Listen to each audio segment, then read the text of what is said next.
Hola, sóc la Ivonne Navarro i sóc la il·lustradora del conte I es va fer la llum, que és un conte que parla sobre la pobresa energètica. És un àlbum il·lustrat que hem creat amb les famílies de l'Aliança contra la Pobresa Energètica, Enginyeria Sense Fronteres, i que si aconseguim els diners per finançar-lo, l'ecoeditarà l'editorial Pol·len. Jo com a il·lustradora potser el que destacaria més ha sigut el procés previ i col·lectiu on les famílies de l'Aliança contra la Pobresa Energètica es van obrir en canal i ens vam centrar molt en anar a buscar les emocions que hi havia darrere d'aquestes vivències tan dures i sobretot de les seves peques i com s'ho havien viscut.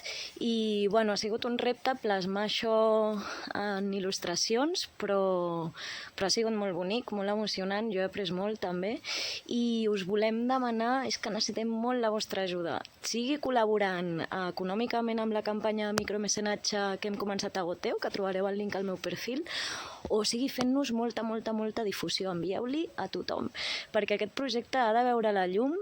És molt important per poder parlar d'aquesta realitat social i per difondre aquest missatge que l'energia no és un luxe i que és un dret per tothom.